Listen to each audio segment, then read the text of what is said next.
To you all.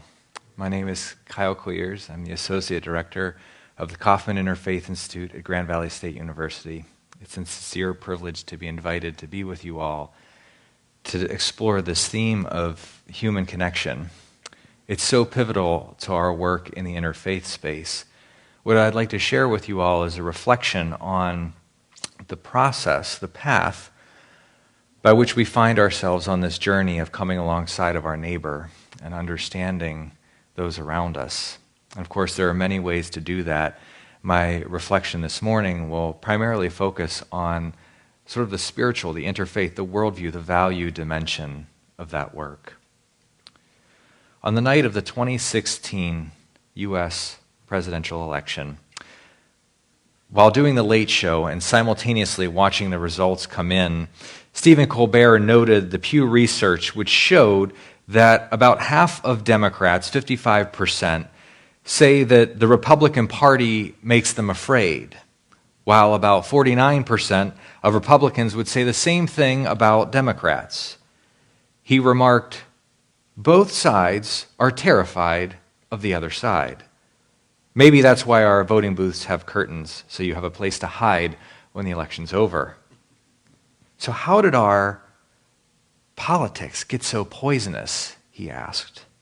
Maybe we overdosed, he suggested. We drank too much of the poison. You take a little bit of it so you can hate the other side, and it tastes kind of good. You know, you like how it feels. There's a gentle high to the condemnation because you know you are right. We allow ourselves to be afraid of people who are different, even hate them, because there is that gentle high we find in condemning them. But there can also be a high in the desire to win, to be right, without any thought of the consequences. In our interfaith dialogue spaces, the consequences of trying to win are very real.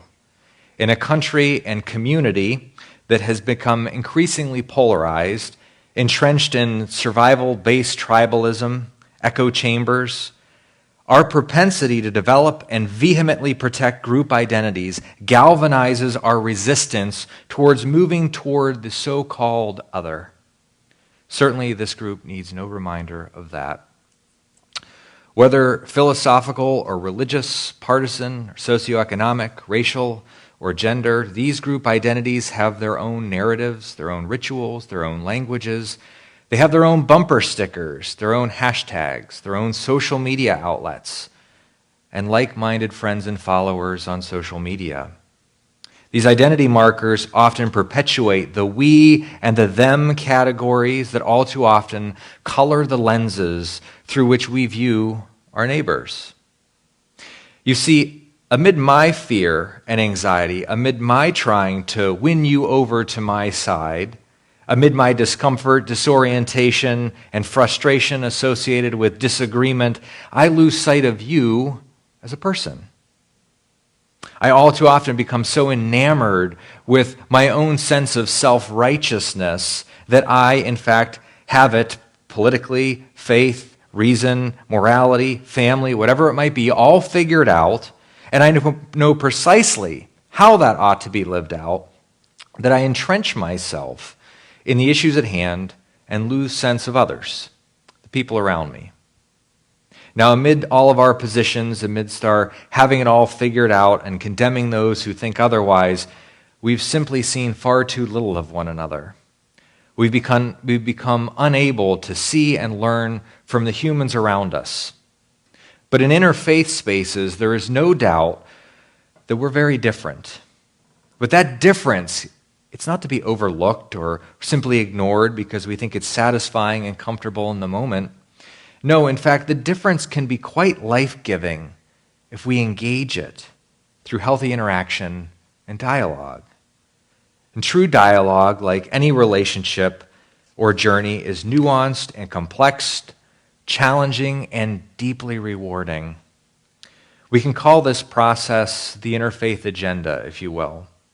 You can imagine it like a ladder, right, with different rungs leading to the next step, perhaps like Maslow's hierarchy of needs, a series of pillars that support a larger culture and community of peace. I will say that each of us may identify with different pieces of the interfaith agenda, and that's okay. In fact, I find that with different groups or individuals, I might find myself at a different place. The agenda simply offers us a gauge by which we can see the choices we make in the peacemaking process. For today, I want to talk about the interfaith agenda as a path, a journey along which we will encounter 6 persons, or postures, if you will, that each play a part in the choices we make on the way towards peace, towards human connection. I love to hike, so I invite you to take a deep breath and imagine with me. Imagine that we are traveling through a dense woods along a meandering dirt path. It's well-worn, but narrow, and not terribly obvious to those who aren't on the trail. We're looking for water.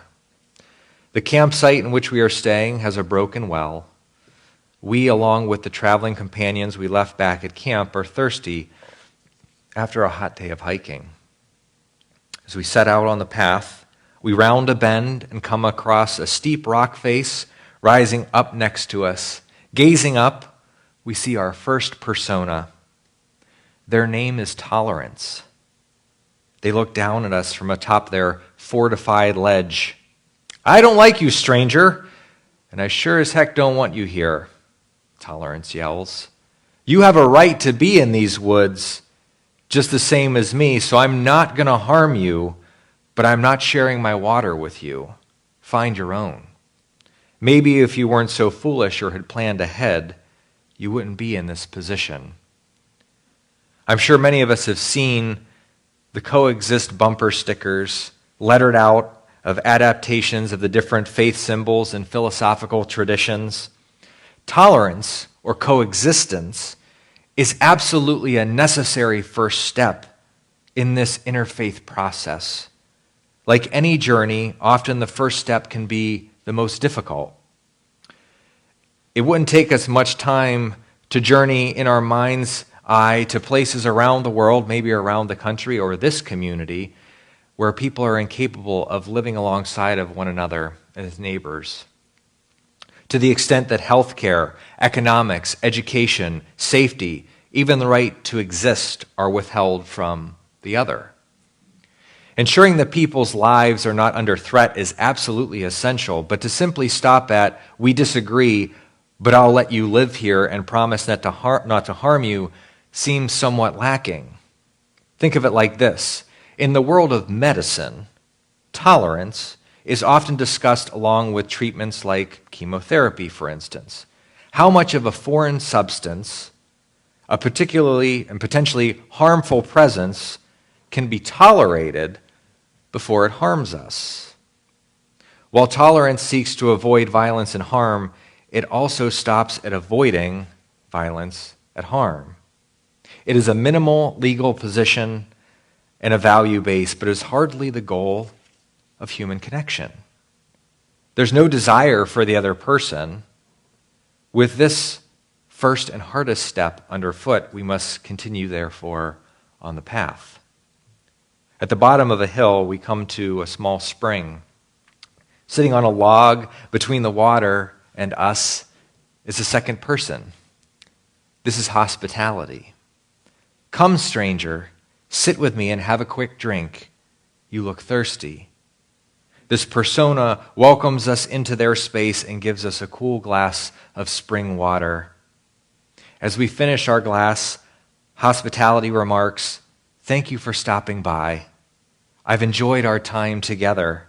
This was far too short. I hope we get to do it again soon." At the core of the word hospitality is the Latin notion of receiving a stranger.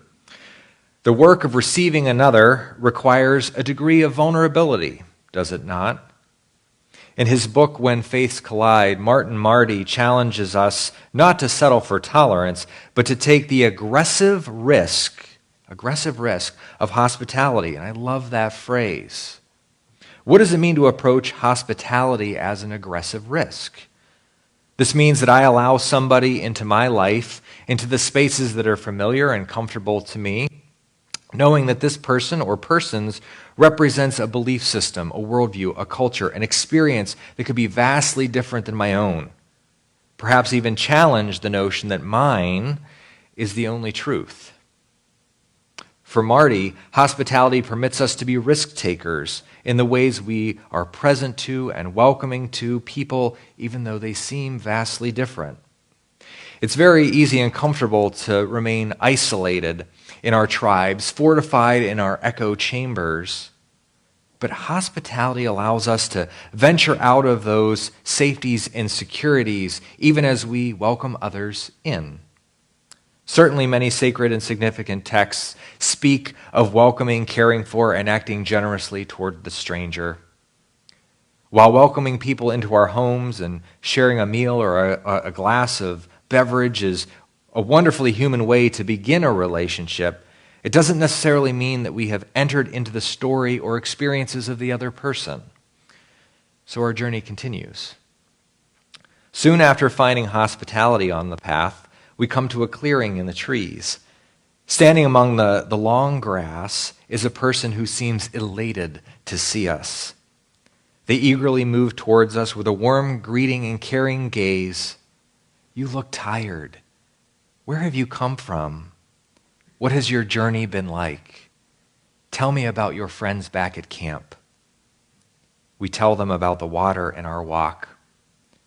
That sounds terrible. You must be exhausted. This persona is understanding. At the end of the day, understanding ultimately occurs through conversation. It is in this face-to-face space that we begin to see both the other person and their point of view.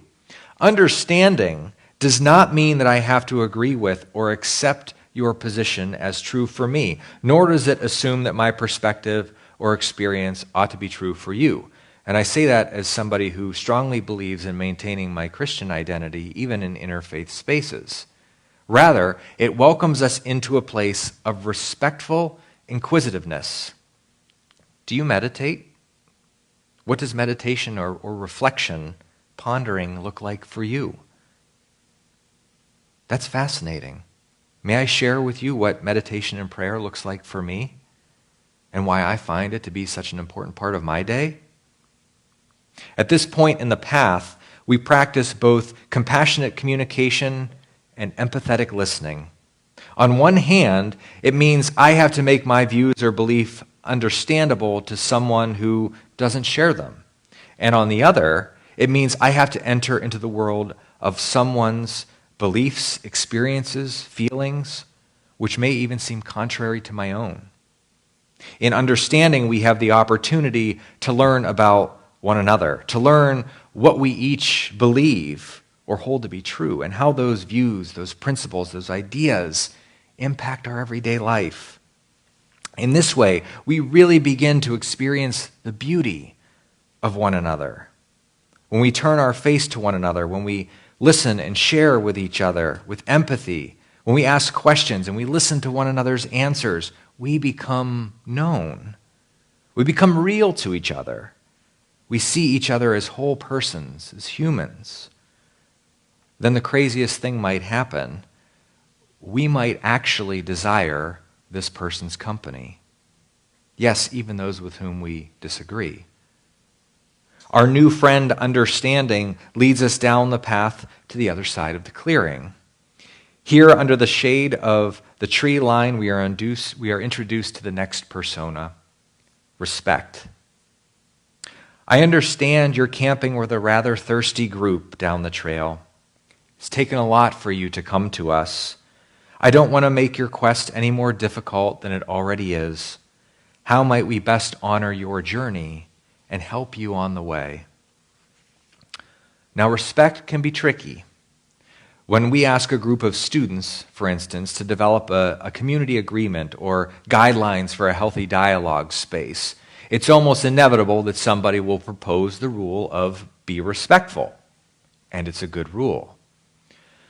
Perhaps, though, a person would propose a golden version of this rule where we treat others as we would have them treat us. But when that rule is proposed, I often respond with this simple question. What does it mean to be respectful to you? And could that be different for somebody else? You see, yes, we want folks to be respectful of one another, absolutely.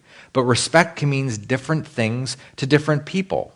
Part of being respectful, of honoring the dignity of others, of recognizing the humanness of our partner, of our friend, is taking the moment to ask what respect looks like for them. Is it appropriate for me to shake your hand? Thank you for chanting for us. Would it be okay to clap? May I bring a dish when I come for dinner? What are your dietary preferences?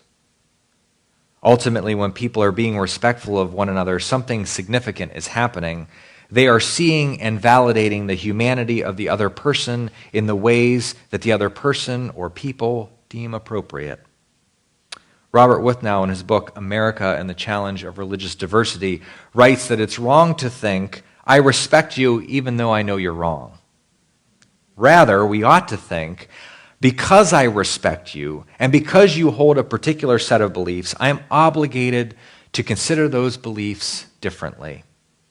Respect opens us up to our blind spots and assumptions by examining both the intentions and the impact of our words and actions.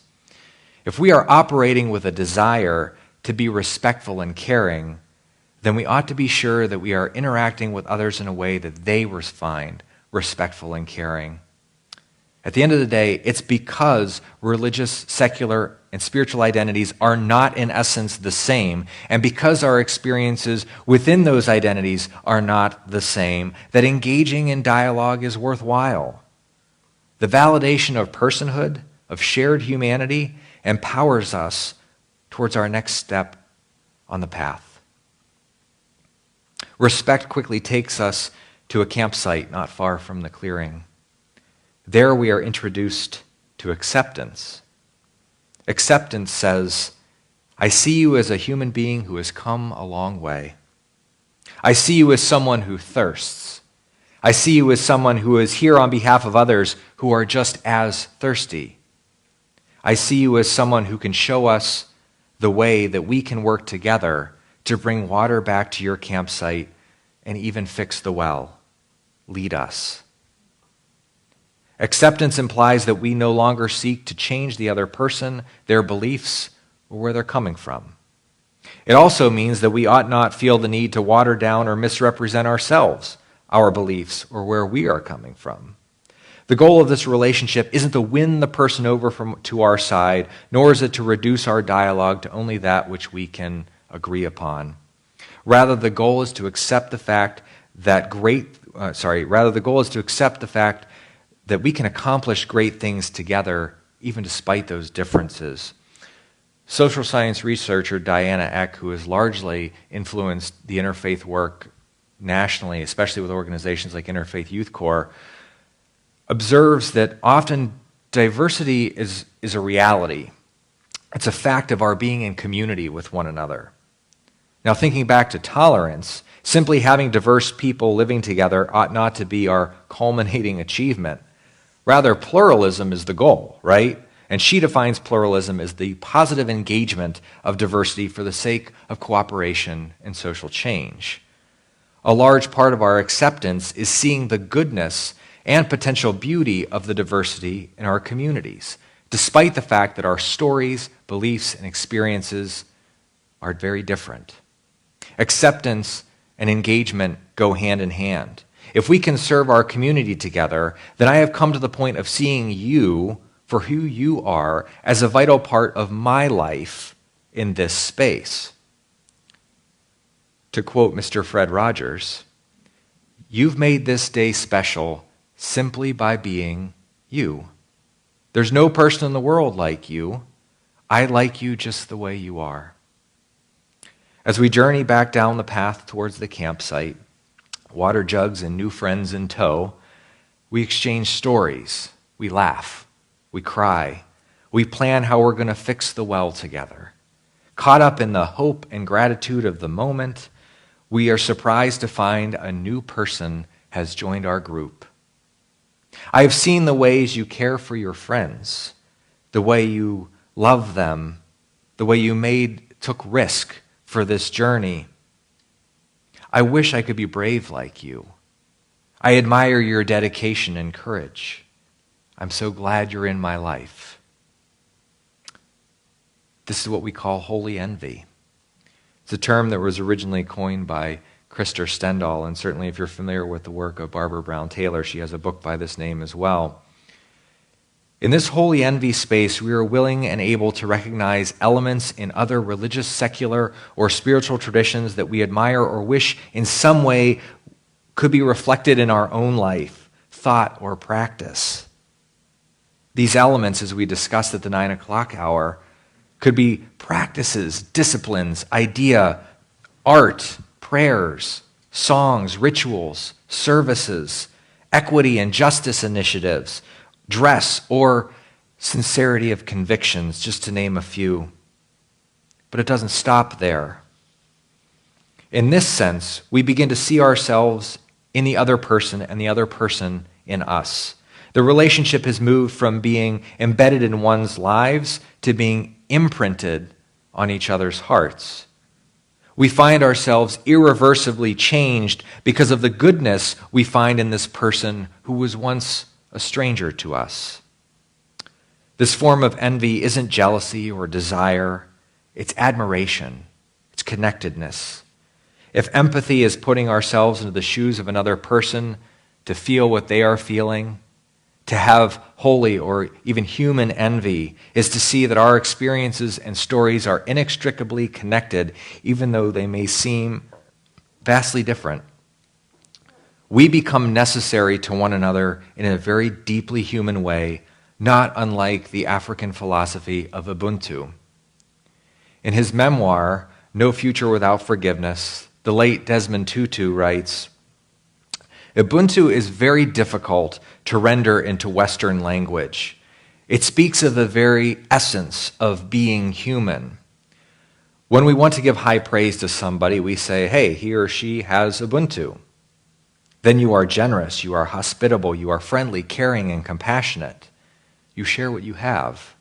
It is to say, my humanity is inextricably bound up in yours. We belong in a bundle of life. As we seek after peace, we inevitably find our very life and well-being is bound up in the lives and well-being of others. I am because you are. In his granddaughter's book, Everyday Ubuntu, Desmond Tutu also notes, at its most simple, the teaching of this proverb of Ubuntu is similar to the golden rule found in most faith teachings, do unto others as you would have them do unto you. But one who has Ubuntu goes a step beyond that. It's not only our actions we are called to keep track of, but our very way of being in the world. How we live, talk, and walk in the world is just as much a statement of our character as our actions. One with Ubuntu is careful to walk in the world as one who recognizes the infinite worth of everyone with whom they come in contact. It is not simply a way of behaving, it is indeed a way of being. As I try and wrap my mind around this, I'm grateful for the imagery and challenge that the Reverend Martin Luther King Jr. offers to us in his letter, Why We Can't Wait, often referred to as the letter from Birmingham jail. He writes, injustice anywhere is a threat to justice everywhere. We are caught in an inescapable network of mutuality, tied in a single garment of destiny. Whatever affects one directly affects all indirectly. Whether we see ourselves bound together in Ubuntu, in that bundle of life, or in the single garment of destiny, this is a call to understand one another, to cultivate appreciative knowledge. This is a call to value one another, to cultivate positive attitudes. This is a call to learn how to live together in peace and work together for the peace of all, to cultivate meaningful relationships that ultimately find life and love in the other person. I have a note here that says, if they still seem interested, say this. We'll go for it. Research tells us that values, beliefs, and convictions are processed in a different section of our brain than simply facts and data, which is why it's difficult to change somebody's mind or even get them to listen when an issue, especially the political, enters the sacred realm of the brain.